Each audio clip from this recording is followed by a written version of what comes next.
खतरनाक हो जाता है जब कोई ये कहता है कि जाति का अपराधी है तो उसके साथ खड़े हो जाओ। जब कोई ये कहने लगता है, जब कमलेश सिंह प्रधान का घर टूटेगा बुलडोजर से योगी जी तोड़ेंगे, तब तो कोई नहीं कहेगा ठाकुर का घर तोड़ दिया। जब आजमगढ़ में मुख्तार के करीबी शार्प शूटर ठाकुर का घर टूटेगा, तब नहीं कहेंगे। जब आदित्य राणा का 2023 अप्रैल में बिजनौर में एनकाउंटर हुआ, तब नहीं कहेंगे कि ठाकुर को क्यों मरवा दिया। लेकिन जैसे ही कोई मंगेश यादव का एनकाउंटर होगा, और तो और विकास दुबे का एनकाउंटर होता है, तब भी कहते हैं योगी ने मरवा दिया, तब ब्राह्मण का विरोध। मुझे लगता है इससे बचना चाहिए। और जो सबसे जरूरी बात है, अगर आप ये कह रहे हैं कि जातियों को सम्मान मिले, जातियों को उनका हिस्सा मिले, तो निश्चित तौर पर मिले। तो जब ये कहा जाता है कि भाई जिनको हिस्सा मिल गया, जैसे ब्राह्मण ठाकुर को हिस्सा मिला, वैसे दूसरी भी कुछ जातियां होंगी 75 साल में ना, उनको भी हिस्सा मिले। और इसीलिए जब योगी कहते हैं कि बटोगे तो कटोगे, ये सच। मैं पूछना चाहती हूं शहजाद पूनावाला, ये पूरा जो योगी वर्सेस अखिलेश का मामला चल रहा है, ये क्या आने वाले समय में देश की राजनीति का जो डायरेक्शन है वो तय करेगा? क्योंकि लोकसभा चुनाव के बाद एडवांटेज अखिलेश, डिसएडवांटेज बीजेपी था, तो क्या इसीलिए फायरिंग कुछ ज्यादा हो गई है योगी की तरफ से, ताकि लाइन सेट कर दी जाए और जाति का काट हिंदुत्व में फिर से लौट कर आ जाए? देखिए नाविका जी, राष्ट्रवाद बनाम जातिवाद ये हमेशा से देश की दिशा और दशा को तय करते आ रहा है।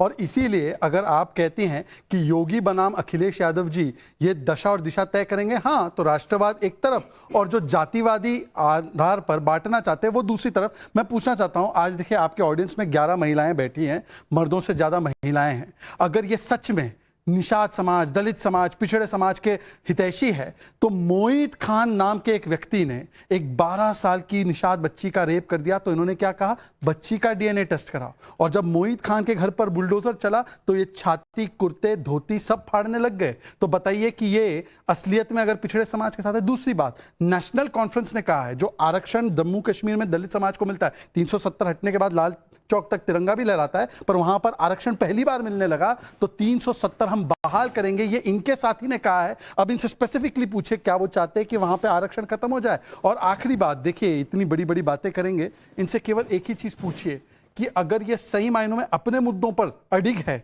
तो जब कांग्रेस पार्टी ने इतने वर्षों तक जो मंडल कमीशन के आयोग को लागू नहीं किया, तो आज किसके साथ खड़े हैं? वो कांग्रेस पार्टी के साथ खड़े। दूसरी तरफ वो है जो राष्ट्रवाद के साथ खड़े हैं, पूरे देश को एक करने की बात करते हैं। तो मुझे लगता है एक तरफ राष्ट्रवाद और एक तरफ जातिवाद। मैं सवाल हिंदुत्व पे पूछ रही हूँ, आप राष्ट्रवाद कह रहे हैं।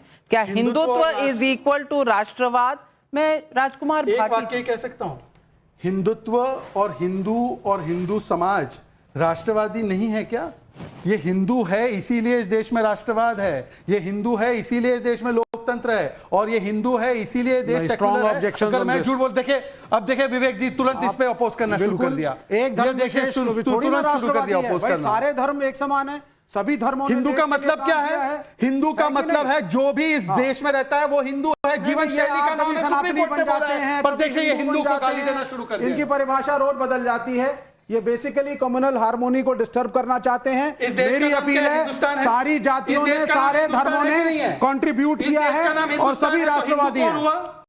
इस देश का नाम हिंदुस्तान है ना? सारे जहां से अच्छा हिंदुस्तान हमारा, तो हिंदू ही है। बहुत अच्छी बात है, हिंदुस्तान है, हिंदुओं का स्थान है। देखिए मतलब हिंदू को किस प्रकार से करना है, चल यही इनकी मंशा है, और इसलिए जिन्ना वाली आत्मा है इनमें। चलिए अब मैं राजकुमार भाटी जी आपसे पूछूंगी, ये जिन्ना की बात कहां से आई? जिन्ना मतलब विभाजनकारी। क्या जातियों की बात करना विभाजनकारी रणनीति है, राजनीति है, और क्या इससे देश का भला होगा? क्योंकि अगर आपको जातियों का और जातियों को सशक्त करने का इतना बड़ा प्लान था, तो जिन राज्यों में जाति जनगणना हो चुकी है वहां तो आपने उजागर किया नहीं। तो ये जाति का जो कार्ड लेकर आप बार बार आते हैं, जाति की अपलिफ्टमेंट आप चाहते हैं पूरे देश में, लेकिन 370 वापस चाहते हैं जम्मू और कश्मीर में, जहां जाति, जो पिछड़ी जातियां थी, उनको कोई मानता ही नहीं था। तो मुझे ये बता दीजिए कि पैन इंडिया, पूरे देश के हिसाब से जाति जनगणना सिर्फ एक राजनीतिक कार्ड है जिसे आप खेलना चाहते हैं वोटों के लिए? नहीं, पहला जो आपने बात कही कि जाति का मुद्दा हम उठाते हैं, हमने ये उठा रखा ली, ये मुद्दा सैकड़ों साल से उठा हुआ है। जो कुछ जातियों के साथ ये हर जो सजग व्यक्ति होगा, जो जागरूक व्यक्ति होगा, जो बुद्धिजीवी होगा, जिसे जानकारी होगी, वो सब मानेंगे कि हमारी दुर्भाग्य से हमारी सामाजिक व्यवस्था में कुछ लोगों के साथ बहुत अन्याय हुआ है। उन्हें सत्ता से, संपत्ति से, सम्मान से, शिक्षा से वंचित रखा गया है, जानबूझकर वंचित रखा गया है। उन लोगों के हक की बात करना, उन्हें बराबरी में लाने की बात करना आज हम नहीं कह रहे। ये बात बाबा साहब डॉक्टर अंबेडकर भी कह रहे थे, उनसे पहले ज्योतिराव फुले भी कह रहे थे, उनसे पहले पेरियार भी कह रहे थे। ये हमारा संविधान भी कहता है, हमारा संविधान व्यवस्था करता है कि पिछड़े, दलित और आदिवासियों को बराबरी में लाने के लिए उनके लिए विशेष प्रावधान किए जाएं, उनके लिए विशेष सुविधाएं दी जाएं, शिक्षा में भी और नौकरियों में भी और राजनीति में भी। उन योजनाओं को लागू नहीं किया गया है, उनका लाभ इन वर्गों को नहीं पहुंचा है। हम इसलिए ये कहते हैं कि एक बार ये सर्वे हो जाए कि उनकी आबादी कितनी है और शिक्षा, संपत्ति, सत्ता में वो कितने प्रतिशत हैं। अगर वो कम है तो उन्हें बराबरी में लाने के लिए प्रावधान किए जाएं। दूसरी बात, अगर भारतीय जनता पार्टी जातिवाद की विरोधी है तो भारतीय जनता पार्टी आज कानून लेकर आए कि इस देश में किसी को भी जाति बताने पे और जाति पूछने पे दंडित किया जाएगा। जाति व्यवस्था को खत्म कर दें आप। जब बच्चे को एडमिशन दिलाने जाते हैं नर्सरी में, सबसे पहले कॉलम में लिखा जाता है धर्म, फिर जाति। कैसे जातिवाद खत्म होगा? तीसरी बात जो इन्होंने कहा कि तो फिर राहुल गांधी की जाति जब पार्लियामेंट में पूछी गई थी तो अखिलेश यादव एकदम उचक कर खड़े क्यों हो गए थे? वहां जाति पूछना गाली है, बाहर जाति पूछना सही है। भैया देश को एक चीज क्यों नहीं बताते हर्षवर्धन त्रिपाठी जी कि जाति पूछना सही है या गलत है, या राहुल गांधी की जाति पूछना गलत है, बाकियों की जाति पूछना सही है? ये माजरा है क्या? नविका जी, देखिए, पहली बात तो ये कि जाति इस समाज की सच्चाई है और यहाँ मैं भाटी जी से बिल्कुल सहमत हूँ कि इस देश में ये व्यवस्था करनी चाहिए कि जाति के आधार पर कुछ ना हो और एक कानून बनना चाहिए। मैं भाटी जी से पूर्णतः सहमत हूँ। अगर आपको आधुनिक समाज बनाना है तो आप उस व्यवस्था पर नहीं चल सकते। लेकिन इसका दूसरा पहलू है, जातीय गर्व होना, जातीय पहचान होना, जाति के आधार पर जो पीछे रह गया उसको हिस्सेदारी देना एक चीज है, जाति के आधार पर किसी से घृणा करना, नफरत करना, जहर फैलाना वो दूसरी चीज है। और तीसरी चीज उससे आगे की है जो योगी कर रहे हैं। नहीं, जो अग्रेसिव हिंदुत्व है। बिल्कुल मैं वही कह रहा हूं। लेकिन आप सोचिए जरा, जब खतरनाक हो जाता है, जब कोई ये कहता है कि जाति का अपराधी है तो उसके साथ खड़े हो जाओ।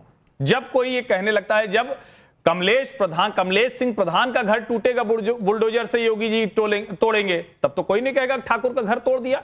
जब आजमगढ़ में मुख्तार के करीबी शार्प शूटर ठाकुर का घर टूटेगा तब नहीं कहेंगे।